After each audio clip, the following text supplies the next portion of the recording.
4 years and over 200 episodes after. And again, this is only possible thanks to, of course, all the guests that I've had, fantastic, phenomenal guests that I've had, and to people like you who attend to conferences to listen to this, who make questions, who challenge what people are saying there, and who make this make sense, basically. And that's why we are here. So the first slide I wanted to share here, you'll probably see this, Pete, and laugh a bit. This is GEU 2017. This was the first time that we were together in a conference for Gamification Europe. It was one of my first conferences as well. Off gamification, formally, I'd been to many other conferences as well. And it was also the first year for the Professor Game podcast. So I found it very, very timely to kick this off with this slide and to, check it out, see, what has changed. There you can see the t-shirt looks pretty much the same, kind of same beard. Hair is a bit longer.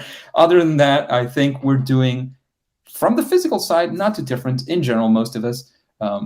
But what has changed for sure? There are things that have changed in this world. And I'm going to start personally. The first thing I'm going to tell you is, I was sharing what I was doing back in that day. I was working as a publishing manager at IE University, where I still do things. But now my full-time job is at Ironhack, the tech school, with people who teach, coding, UX, UI, which is a bootcamp that I am doing personally and is grabbing quite a bit of my off time. I'm investing in that UX, UI design bootcamp. We also do things in cybersecurity and data, etc.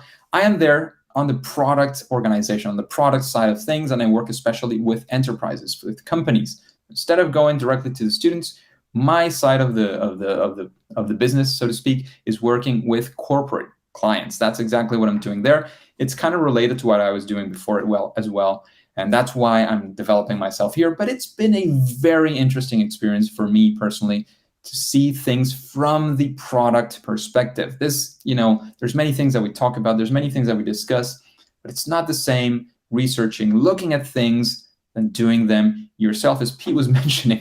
Even if I was absolutely no good back in 2017, looking at all of these people, practicing myself as well, receiving all of that information and all of those inputs for so many guests and from so many people definitely makes us better. And that's part of what I'm doing as well at Ironhack. I'm learning quite a bit. I'm enjoying my stay there. I'm also still teaching at IE University, as Pete mentioned. I'm teaching there and other institutions as well. I'm mostly dedicated to teaching gamification and related subjects, but I'm also a professor on supply chain management and operations. So that's an interesting one. And finally, of course, you might probably know why I'm here, which is because I have the podcast Professor Game, which has been going, as we mentioned, and it's going to be kind of a center for the learnings. It's not going to be the center of the talk. It's going to be a center of some of the lessons that I have personally, and hopefully along with many of you from the audience who also belong to the engagers, hopefully, that we have been learning through these years. So let's get to it. First thing, and this might sound a little bit obvious, a little bit on the face. Hear me out. Everybody makes mistakes. We know this. This happens. It's actually one of the questions I always love to make during the podcast, which is about failure, or first attempts in learning, as we heard Ann Coppins actually in Gamification Europe. That's, I think, the first time I heard it from her. First attempt in learning, right? Learning from those failures and seeing that all of us are making mistakes here and there. And sometimes you look at that and you say, well, is making mistakes really what we want to do? The answer is yes. It's actually a good thing that we are making mistakes in the industry. It's a good thing that we are learning from those mistakes. And that is fundamental. I do remember, back in the day, most of the talks tended to revolve around how bad it was to just use points, badges, and leaderboards. And that was a mistake. Just using PBLs is still a mistake, unless, that is what your design is requiring and what it's actually looking forward, and that's what makes sense in that context. But if you only look at gamification from the PBL perspective, that was a mistake. But it was good that we went through that mistake. It was good that we learned from that mistake and from many others. Again, personally and as an industry, I am convinced that this is something that is really good. And I've seen the evolution from guests, how they've changed after those mistakes. Again, more than 200 mistakes after. And people say you don't learn from other people's mistakes. That is just partially true. Listening to those pain points from each and every one of those guests, you can see how making mistakes makes us grow a lot better.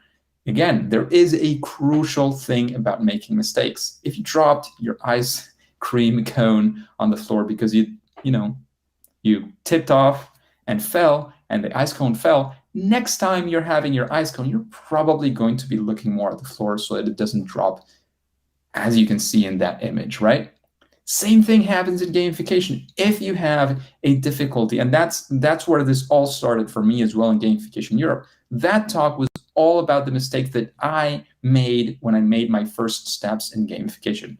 And I have to say, those are not the last ones that I made, and probably there are many more to come. Look forward to that. As practitioners of gamification, as people who are looking forward to starting, continuing, mastering, building further your expertise, whatever level you are at, look forward to your next mistake. Look forward to learning from that. And that, of course, comes because part of the process, part of the way that we have to approach these things that I've seen that at least most of the practitioners, if not all of them, are doing is by iteration. We go out, we test things, we make mistakes, we realize that we've made mistakes, and we iterate, we improve. We use that within that same project, and even if we don't, next time we approach something similar, we're going to do better. And that has many applications. I mentioned PBLs.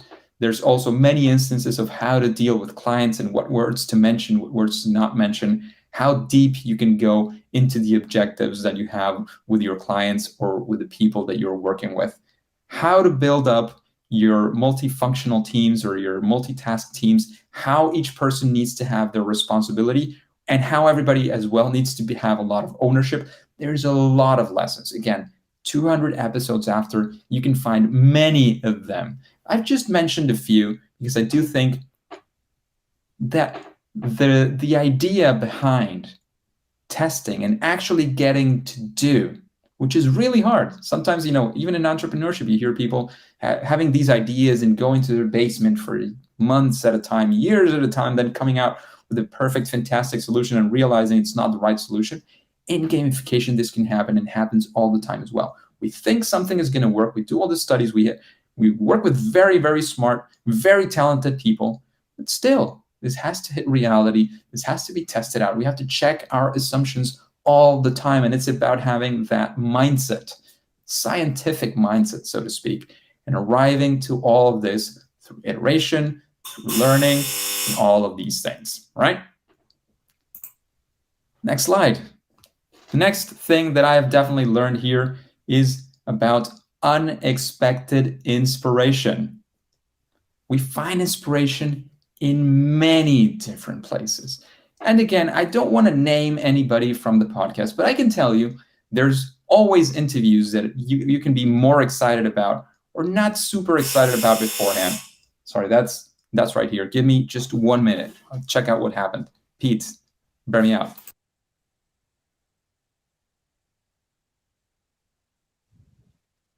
And that's the wonder of going live, isn't it? I don't think I've ever been on the screen with a can of sardines before. Back to you. Sorry about that. Yeah, it is one of the wonders of things happening live and working from home as well. So there, as I was mentioning, you might be before an interview, and this is part of my giving you a little bit a sneak peek into what happens, sort of at Professor Game Studios. Sometimes you're like super excited about, a guest that is coming, and you say, well, this person has done all these things, or you've researched a lot through their work, or you've worked around the things that they are doing. And you're super excited about the interview. I'm usually very excited about interviews. And there's others, well, it's somebody that just sort of came out of the blue. You didn't really know about them, made a little bit of research, say, well, this might be a good interview. This might be okay. I'm never expecting a bad interview, of course. But there's sort of levels of excitement before the interview. And I have to say I've been happily surprised plenty of times by guests. I say, well, it's going to be just another guest, maybe. I don't know. You of course never know. But then you find a huge amount of inspiration from these people. And that's something that keeps me super excited about the podcast and doing things every single week and bringing in more and more guests, because you never know when is that moment that is going to sort of hit you in that nail in the head at the exact right time. You never know when that is going to happen. And bringing in these guests and having all of their lessons from their failures, from their process, from whatever they think are the best practices that can come in the industry, there is where you go all the way down and you narrow it to every single one of those experiences. And we found plenty of unexpected inspiration. I love that picture when I saw it, so I put it there. You're not expecting, when you open a can of sardines, you're not expecting these gummies, right? That's not what you're expecting. And that's something that has happened, again, to me individually. And I'm sure plenty of times you've been, listening. Some people listen every week and say, oh, I'm going to just listen to this episode. I don't know who this person is. Let's find out. And you're not expecting anything fantastic. And you leave that interview, you leave with that guest saying, oh my goodness, that was great. That was actually exactly what I needed for what I'm working on right now. That was exactly there. It was right on the spot of something that you needed at that point. So that is why this is very, very important, to be open to different experiences, because you don't know where exactly the inspiration is going to hit you. Sometimes it's sitting down and playing that board game with your family, and that's kind of obvious for us in gamification, playing a game, right? Sometimes it's reading a book. Sometimes it's listening to a podcast. Sometimes it's walking around the street and seeing people behaving and doing something. Whatever that's going to look like, look out for that inspiration. That is the deep message that I kind of wanted to make sure that we all take from this.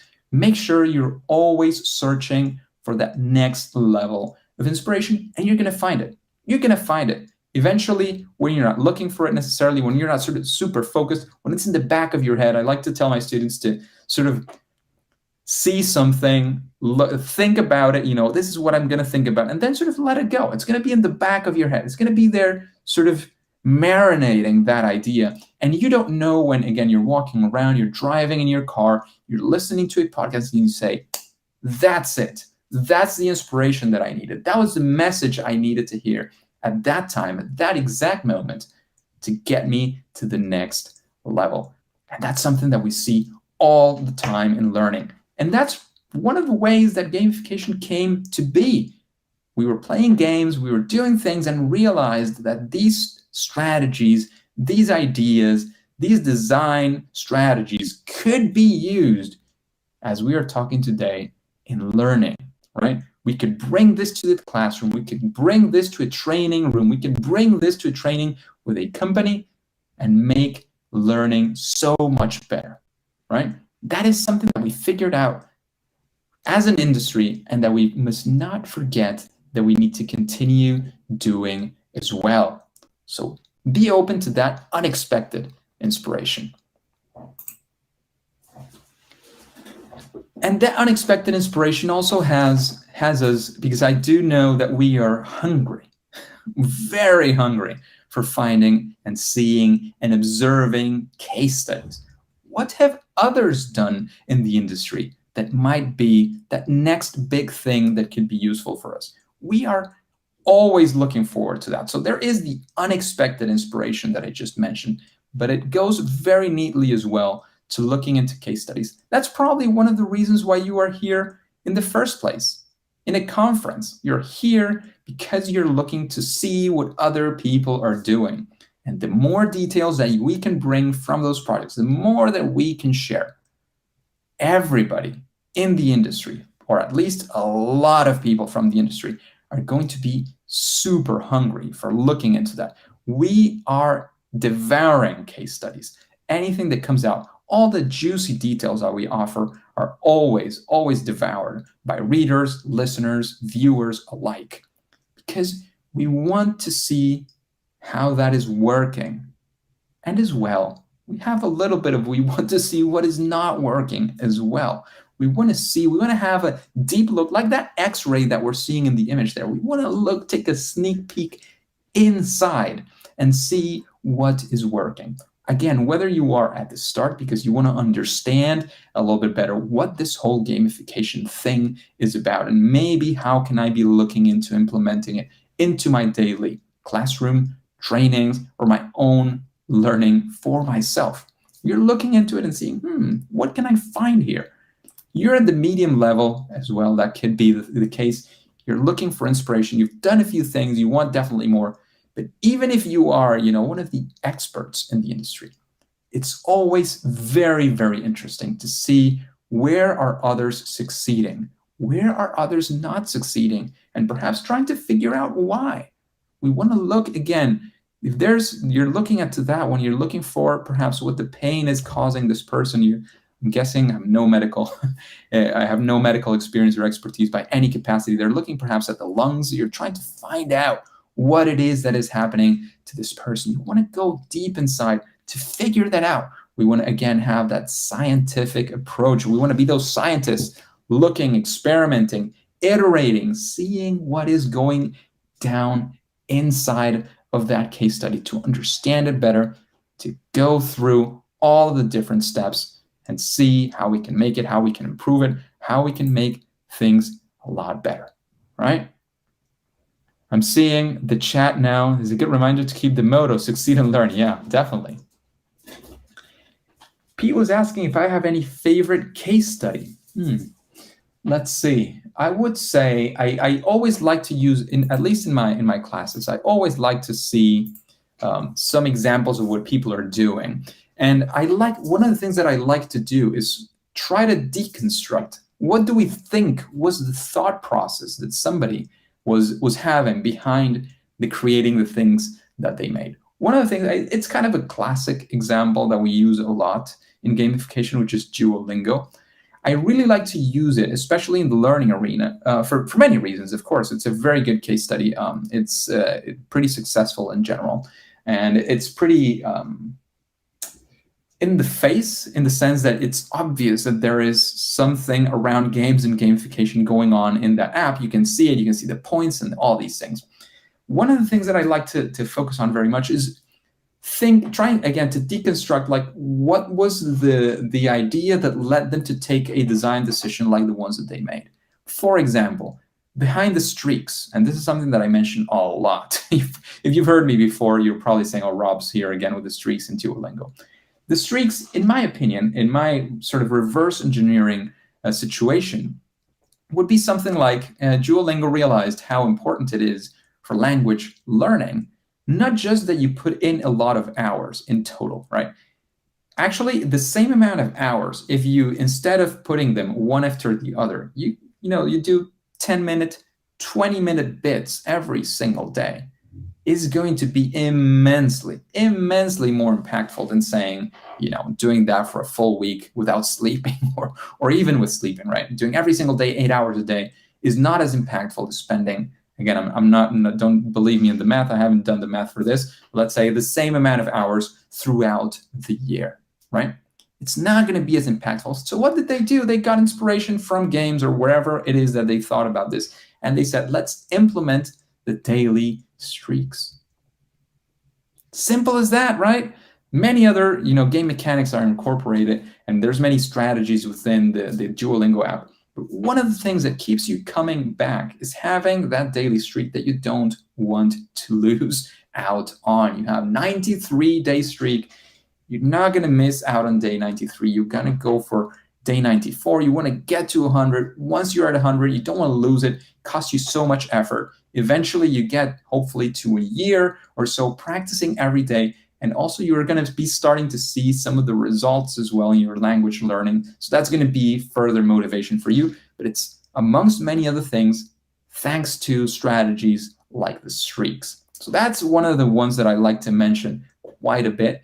But there's definitely also others of things that I've seen with guests showing what they've done. I don't know if I have something that comes to mind right now, but I think that one exemplifies the type of thing that I'm usually personally looking for. When I see something, I want to sort of reverse engineer and try to backtrack and see what were the design decisions that were made to get to that point. I hope that answers your question, Pete. So going on to the next one. One of the things, and I definitely ask this every single interview, is what is your process? And here I've seen, all sorts of answers from people that have a very structured and very well-known process as well. We could be looking at people, let's say, well, the guest number one on the podcast was Yu-Kai Chao. You know about the octalysis. I'm sure you've heard it before. You know that he has a very well-structured and a very neat process that you can get to follow directly. You could just read the book and follow that process. It's very, it's very steps focused. You do this, you do that, very clearly laid out. And there's many others. And I've had plenty of guests who have a very structured, some of them had even published in their books and white papers, blogs, whatever that looks like, right? So there have been many, many, many processes that have been published, and they're, again, super structured and well-known, all the way down to people who say, you know what, I don't have a process. I just, the situation comes up and I start looking at it. But when you start, and that's what I like to call sort of the subconscious process, right? That is the kind of process where you haven't really done it intentionally. You haven't even thought like, oh, when I approach these projects, I usually do this, then I do this, and then I do this, and then I, iterate and come back to some of those things. That's fine. But I have a general idea of what are the things that I'm typically doing. When do I start putting in game mechanics? When do I start looking at the objectives of what I want to reach and then learning those learning objectives? When am I looking at the profiles or players that I'm going to be, looking forward to engaging with my gamified learning? When are you all doing all of these things? And then within each of these, there's people who have sub-processes. How do you create the game mechanics we do? We go through all these steps. But in the end, we all have some form of a process. And some form of a process could include, I bring in that, I put it in, I don't know, in different cards, all of the ideas from the client, and then I start grabbing one by one and seeing what inspiration comes to me. And after that, that's kind of a brainstorming. And after that, we start making our first design. Well, that is a process in itself, right? There tends to be a process, whether it's super explicit, whether it's almost subconscious. And there was a very interesting interview. I'm trying to remember the name of this gentleman. In fact, I'm going to look it up while I'm still discussing this. That was saying that he didn't realize he had actually a process until he spoke, if my memory is not failing me, I think it was to Amy Jo Kim. He works here. Let me find it here on my own webpage. David Mullick, that's it. David Mullick, he was commenting. He's episode 26 on Professor Game. And he was saying that he didn't realize that he was following, and this was in game design. This wasn't even gamification. He said that he didn't even realize he went through all these different stages. It was just something kind of natural for him, right? When creating a game, he was doing all of these things. And when he spoke again, if my memory doesn't fail me, when he spoke to Amy Jo Kim, he realized he was doing all of the same things that she was doing and that they were sort of designing together, right?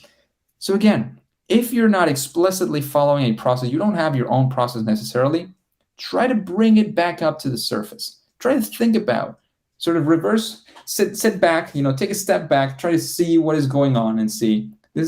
I'm also meditating. I've been meditating for a while and taking that step back and seeing what's happening, sort of in your mind. In this case, for how you're doing gamification, it's definitely something I completely encourage you to do, because I think it is very important for us to sort of have that meta reflection of what is going on to make it better. Sometimes we realize we've always been doing this in this order, and we realize that there's something that is kind of failing. And when you take that step back, you see that and you say, so something has been more difficult for me usually when I'm doing this, and it tends to be related to this step. How can I change it? How can I do it differently? So I think that is definitely something to be looking into, thinking consciously about what your process actually is. Oh my goodness, what is going on today? Pete, I'm sorry. I'll just check it out and be right back. He's just keeping me on my toes today. Hi, everyone. I can see your comments in the chat. Also, if you've got a good question, don't forget to stick it in the chat and I'll make a note and we'll make sure Rob answers them assuming we have time. Back to you, Rob. Thank you very much. And I'm seeing that the chat is very active as well. We have Altu is here with us. Alariza is as well. Alariza, I'm not sure I'm pronouncing your name correctly. I apologize in advance. I just know what I know. In the future, maybe we can talk about it and see how I make it right for sure. So I was saying about the process, and I think it is very important, again, to take that sort of step back and look at it. Look at it. Sometimes it is working perfectly well for you, and that's great. Sometimes, and that can even turn eventually into a book, into a process that you can share with other people or teach. They say, and especially in the space of learning, we know it very well, that an opportunity to get better at our craft and to learn more and to know more and to continue to learn is to help others understand how we do it. We get to a deeper understanding when we're able to explain it to somebody else. I can tell you personally, that is exactly what happened to me when I started teaching gamification. So I would definitely recommend it to everybody. What else do we have? Do you recognize this? This place is Sagrada Familia in Barcelona, right? Beautiful structure. Actually, I was recently there with my wife. We were in Barcelona. We were actually we did a work away from home when that was entirely we were entirely remote, and we spent a few days in Barcelona. We visited Sagrada Familia, and you can see there that just as the gamification industry, Sagrada Familia has made great progress. You see it. It is beautiful. It is immense. There's a lot of things to see. There's a lot of detail that you can go through. Just like in gamification, you can see there's a lot of practitioners. There's a lot of great projects out there. There's a bunch of platforms as well doing great work.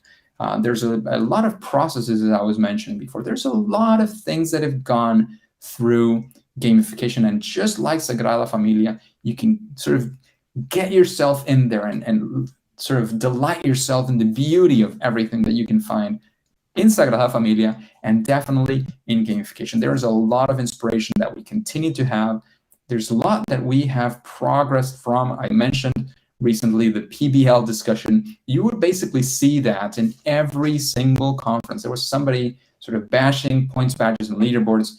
And in that sense, we have progressed quite a bit. For example, in the PBL discussion, we already know that's not something you want to look at exclusively. And in gamification conferences, we maybe see it a little bit mentioned every now and then, but it's not sort of at the center of most of the talks, right? So we have made plenty of progress in areas like that one, like having a lot more research in academics, like having a lot more people understanding what can gamification be about. And it's not just about, bringing in a game and having people play. I'll be talking about that in a second as well.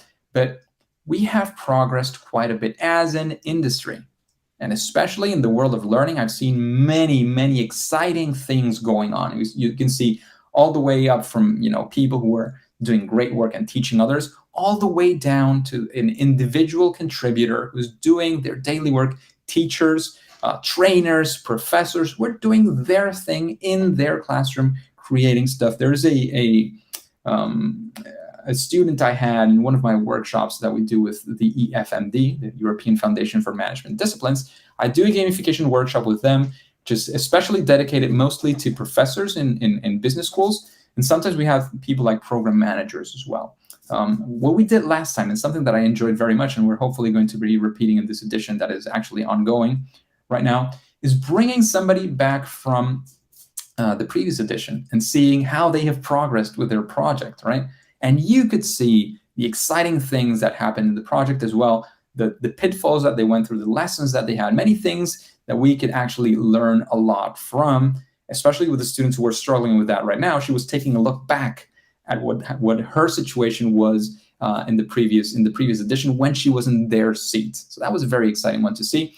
And I have seen how people like her are progressing and doing their individual contributions, as I was saying, all the way up to the experts and the people who are sort of leading the industry all the way sort of down. I don't want to say down because they're doing great work, but all the way through to people who are doing their individual contributions and doing a fantastic job.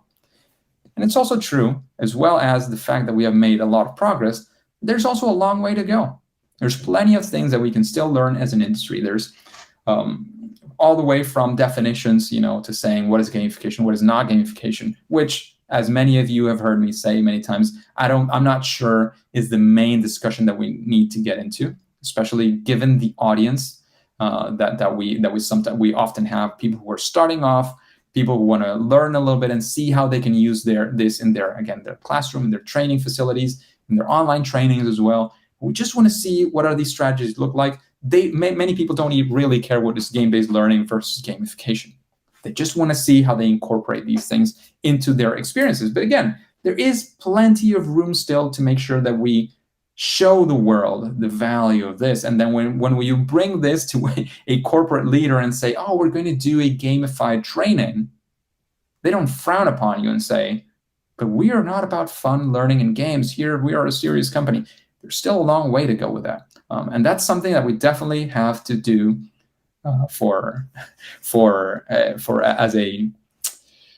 as an industry, and that's something that we all have to contribute to. Is there a game to learn pronunciation of gamification gurus?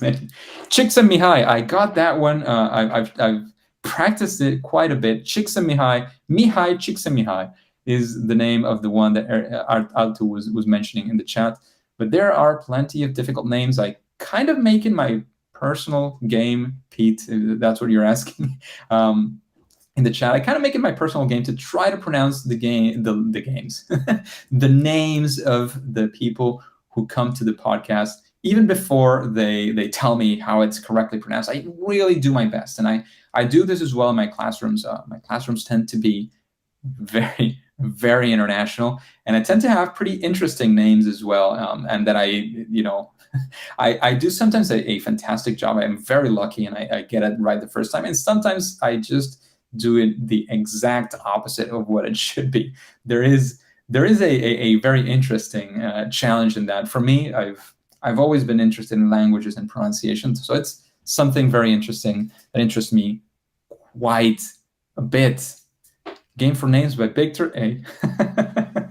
Yes, indeed. Let's see if we can work on that as well. Moving on.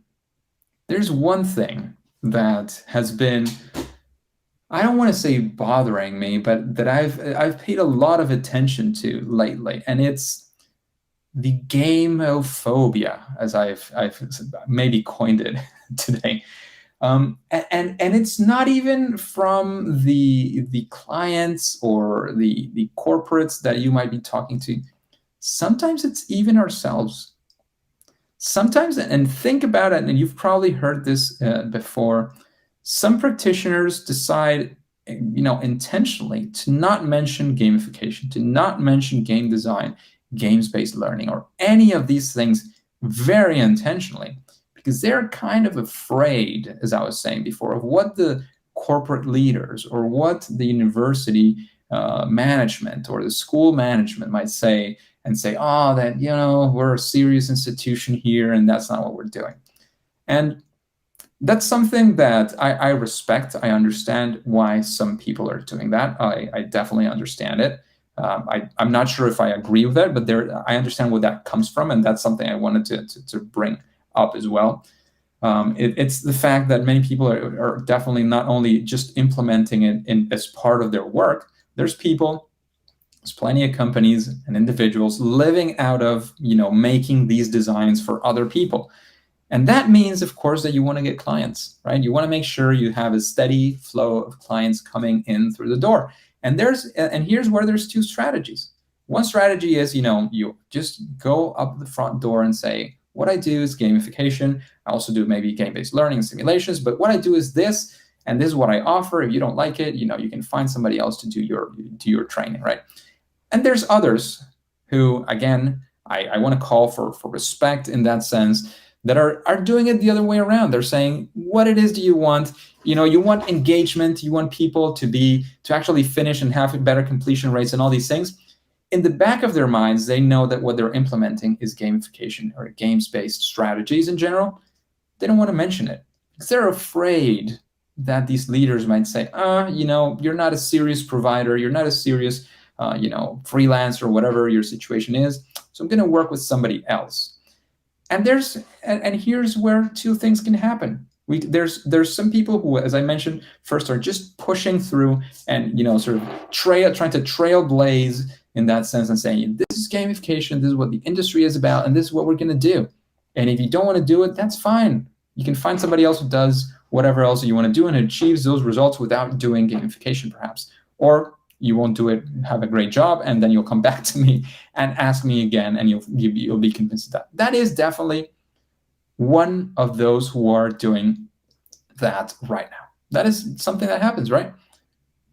And there's others who are doing it the other way. And I'd like to sort of make a call to those people who are doing it that way and saying, I'm not going to mention it. I'm going to sort of be sneaky, so to speak, about it. I'm going to be sort of doing the thing and showing the results before saying that I'm doing gamification. Make sure that when you end the project, when it's very successful, you let those leaders know what we did here was inspired by games. The fantastic results that you have received, the great things that you're seeing in the engagement and so on, all of these things were gamification. Why? Why am I making this call? To make sure that we keep advancing as an industry, and that's in the interest in each of every one of us. Making us and helping us be an industry that is more and more respected and more accepted in this world of corporate learning, school learning, university learning, and all around wherever gamification is being implemented. It is a task that each and every one of us has a little piece in going through that. I'm trying to make my peace with my clients. I'm definitely trying to make my peace with the podcast. Hopefully you will join plenty of us who are doing this and make this gamophobia go away. Next topic.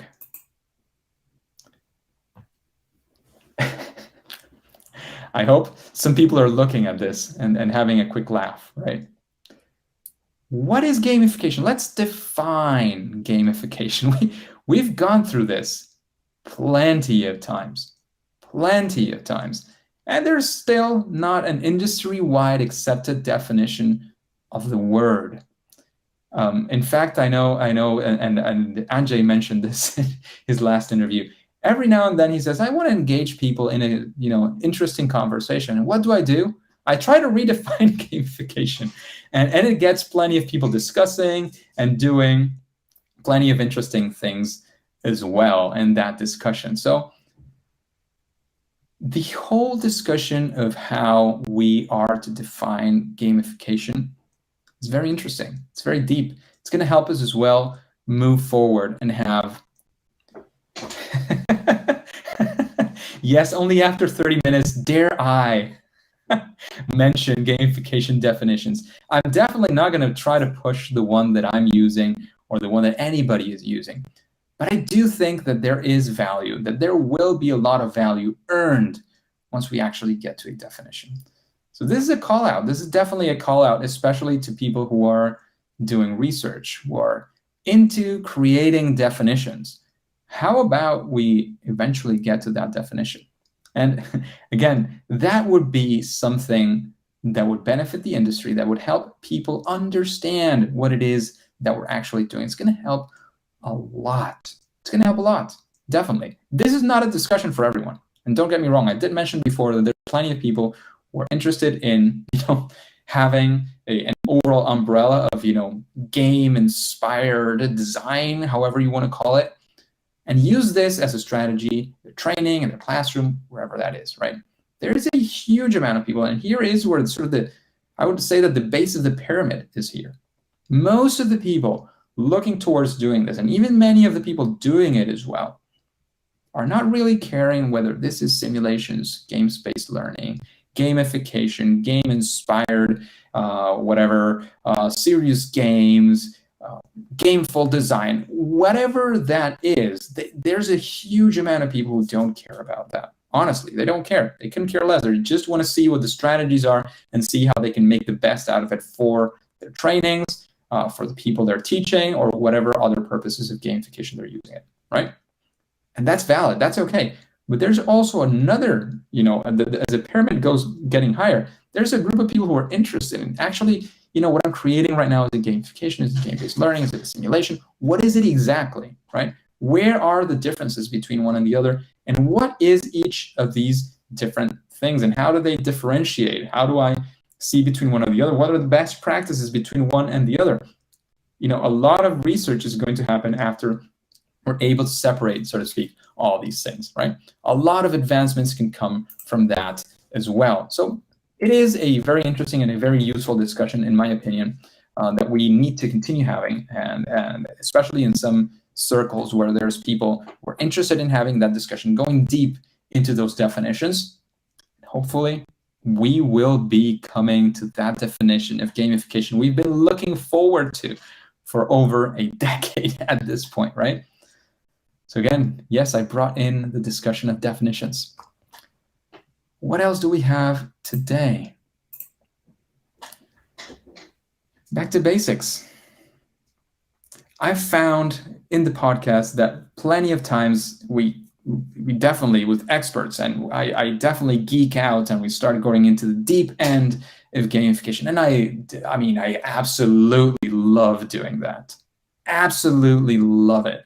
Going deep into those discussions on the podcast, after the podcast, on conferences, on meetups, wherever that is. I love going into that deep end discussions and going in sort of the advanced, or what we could say at this point in time could be medium or advanced stuff. Definitely. That is something I really enjoy. However, taking a step back and going back to the basics, all the way to saying, I recently actually made an episode of what I consider could be sort of a gamification 101 for people who are just getting interested in the industry, who are getting interested in doing things in this gamification space. I thought that is very useful, and I've seen that there is a lot of traction there. And again, not only from that base of the pyramid that we were mentioning before, and people who might be coming into that sort of funnel, also in experts in the industry, going back and saying, okay, let's take a step back and think about all these things. Let's take a step back and take a thought at what are the basics? What are the foundations of the very things that we are doing?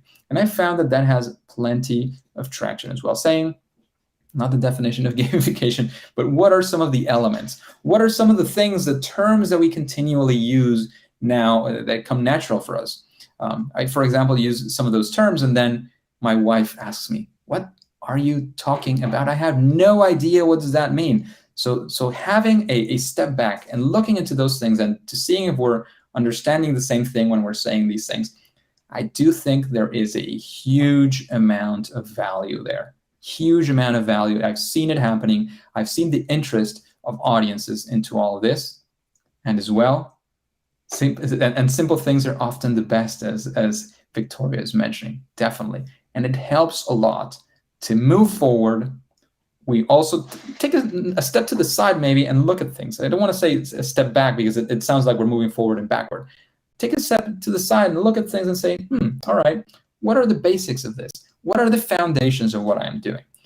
Am I really, like when I talk about the steps in gamification, am I really looking at the objectives, right? Am I really understanding what is to be achieved with this project? Am I really understanding who are these players, right? Before getting all the way in to those game mechanics and all those designs that we do, and we do great things. Sometimes going back to the basics, that's from a project perspective, but even from an industry perspective. What are the basics of the industry? Where are we coming from?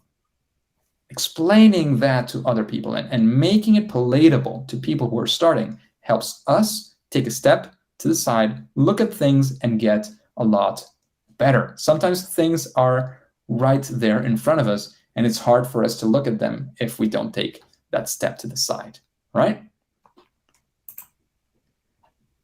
And this one is one that took me a while to reflect on, like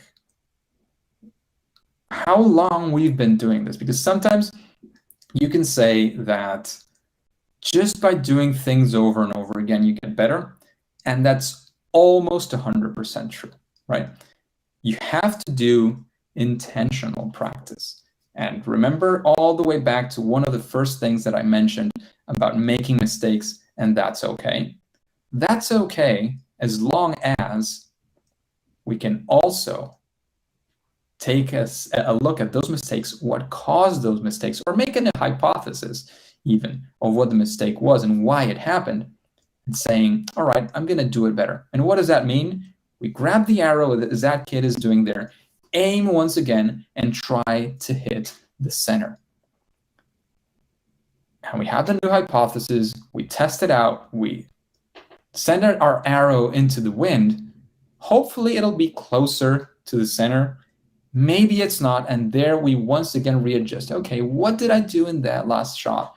Took me a little bit to that side. Where was I pointing towards? How was the wind coming? All these things that probably people who know about bow and arrows, which I don't, know a lot better and understand a lot better. That is what practice in bow and arrow, in gamification, and in anything that you do has to be all about. It's not just about repeating the thing over and over again. It's about realizing that you are also making mistakes, seeing how you can get better, how you can run away from making those mistakes that you made at some point, getting better. That is what making practice makes. I don't want to say perfect things. I think we're humans. We're not going to be perfect at any point, but definitely makes us better.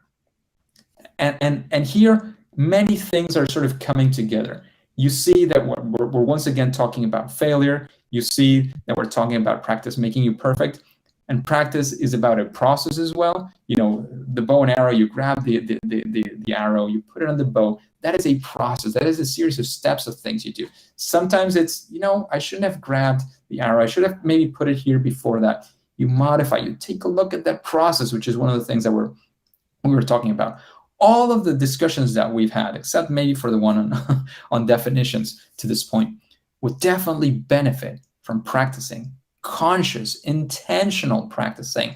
I'm going to practice this over and over again. I'm going to see what are the difficulties that I'm running into, and then I'm going to get better. I'm going to do it again and see how I can do it better. And then, you know what I'm going to do? I'm going to do it again and get again a little bit better. And that can mean you do it over with the same project, or you move on to your next project, try it again, get better, try it again, get better. Practice makes us definitely better if we do it intentionally. And I just wanted to close with this one. You know, we are here about becoming the heroes of the engagement of our learners. In the case of other applications of gamification, that can be your players. You can name them as our users, whatever you want to go for. Make sure that you're doing all of these reflections. You're taking in this and many other things that you can find out there. All of the conference of today is about bringing in more understanding, getting to know more and more things about this world of gamification and learning, because what we want to do ultimately is be the heroes of the engagement of our players. That's what we want to become. Maybe on the backstage, it doesn't mean you're going to be like Tony Stark, who likes to be at the front stage every single time and be the main character when it's about sort of the public stage. You can be doing it from the backstage, but you are going to be, by creating, by intentionally designing, by practicing and doing it over again, getting better. By doing gamification of learning, you're basically becoming that hero of engagement that your learners, that your players really need. So thanks for the invitation once again. We're going to be seeing each other all throughout the day. So let's connect throughout today. After today, you can find me in many places. You can find me through the podcast and many other places on LinkedIn and so on.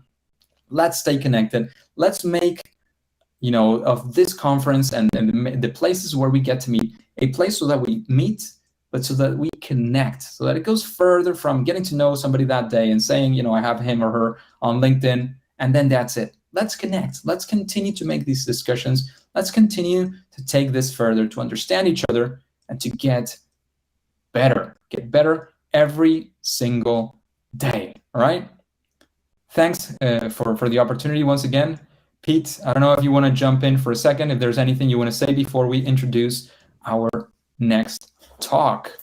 Well, first of all, I want to say thank you very much, Rob. I think that was a really good summary. But actually, there was the odd question in the chat. You answered quite a few as we went, but how about this one? Look at that, it's over on top of us. Levels in Duolingo to check the gamification design and believe that the end game mechanics are not powerful enough if you've broken your streak. What's your idea on that? Well, there's many things, there's many ideas on that one. So Aliriza or Aliriza, again, I'm not sure how to go for that one. But the thing here is that there's several mechanics that are included there. So one of them is definitely the streak itself. But then they also include and introduce things like the freeze your streak. So you have the opportunity for when you have that odd day that you cannot go through your streak, you are able to, with the points you've accumulated, I don't remember exactly what was the mechanic that they used, but you can purchase the freeze your streak every now and then so that you can, keep that streak live. So that's one thing. But the other thing is, you want to make sure that you are not, and here I say this as a user, and there's where the ethics in gamification come in as well. When you're creating, as a user, you want to, you're there because you want to learn the language. If you drop a streak, you might say, well, let me try and pick it up again, because what I want in the end is to learn the language. And this is what I have to do for that. But as a gamification designer as well, you're thinking about these things because you're helping the user achieve some objectives that they actually want to achieve. Including, again, the ethics here is not just about what the company wants, it's about also including what the user is achieving through the app or the system that you're creating. When you think about it that way, the user of Duolingo is there to learn language, and Duolingo is giving them all these things for them to be able to learn that language. And of course, trying to make money and all of these things. But they're helping the user actually achieve something. Yeah, you can buy freezes with lingots. That's it. It can be a bit demotivating when you lose your streaks, definitely. But what do achievers do when they are not able to achieve something? They try further. They try again. They look for the inspiration. They look at it. Think of it in a game. When you're trying, and think Dark Souls. I don't know if you like it or you've enjoyed it. What happens in that game? You have to try over and over again to defeat these very strong bosses. And until you actually figure out what their weak spot, where their blind spot is, you're not able to defeat them. What do? You want to achieve, you want to defeat the boss? Well, you have to try over and over again. And you have to try different things, right? You have to say, well, maybe I realize I cannot do, I put my idea of putting it, for 30 minutes every day. And then you say, well, let me take a step back. Let me try with 5 minutes and see what happens. Or let me try with 10 minutes. 30 minutes maybe was a bit too much, and I was striving for too much. Maybe eventually I get to the 30 minutes. But right now, let me go for 5, right? Let me go for 5. Those are definitely things to keep in mind when you are thinking about the streaks and many other mechanics. Keep in mind, the ethics in there, and keep in mind that there are supporting mechanics that you can also include to help your game.